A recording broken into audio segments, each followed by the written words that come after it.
السلام عليكم ورحمة الله وبركاته. وأخيرا بعد طول انتظار وقبل المباراة الأولى الرسمية نادي الزمالك بأقل من 24 ساعة، أخيرا نادي الزمالك يعلن رسميا عن تيشيرت الفريق الأول، والتيشيرت اللي هو الأساسي للفريق. التيشيرت يعني بصراحة عليه يعني لغط كبير جدا. التيشيرت في ناس كتير قوي مش عاجبها بصراحة التيشيرت الجديد لأكتر من سبب. أول سبب، أنت لعبت في الخطين وبطريقة يعني غريبة جدا. قبل كده كنا ممكن نشوف إن مثلا الخطين بيتحط فيهم مثلا رموز فرعونية، بيتعمل فيهم شيد بشكل معين كده،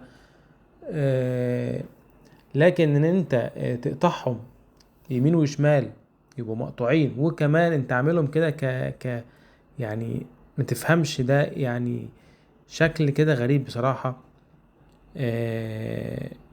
يعني فار واكلهم مثلا ولا ايه؟ انا مش عارف. هل الخطين في فار اكلهم؟ هل الخطين مثلا بيحملوا، مثلا زي ما في ناس بتعلق بتقول الخطين بيحملوا؟ وبعدين انت حبيت تعمل تاتش في الخطين، لكن الموضوع يعني بيزك قوي.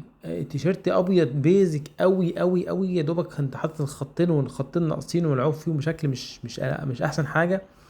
وبعدين انت لا حاطط حاجه على على الكم، ولا حاطط حاجه على الكتف، ولا عامل اي حاجه في الياقه او في الرقبه بتاعت التيشيرت. لا، التيشيرت بيزك قوي، ابيض بيزك.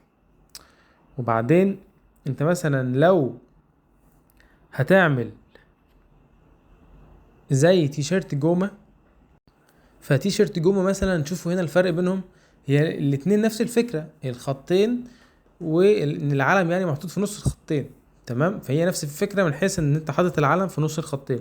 لكن بص مثلا فرق تيشيرت جومة، لا، حاطط لك خطين، واحد احمر واحد اسود عند الكم، وحاطط لك علامتين جومة على يمين وشمال الكتف، وكمان عامل لك خطوط حمراء في الياقة بشكل حلو قوي بالطول وحوالين الياقة. فالتيشيرت ليه شكل، انما التيشيرت الجديد بتاع السنة دي لا، بيزك قوي يعني. مش عارف بصراحة، هل لسه لما الراعي هيتحط على التيشيرت، والرعاة لما تحط على التيشيرت على الكتف هنا وهنا وعلى الصدر، هل التيشيرت ممكن شكله يختلف شوية؟ ممكن، لكن كشكل مبدئي وكرد فعل مبدئي لا.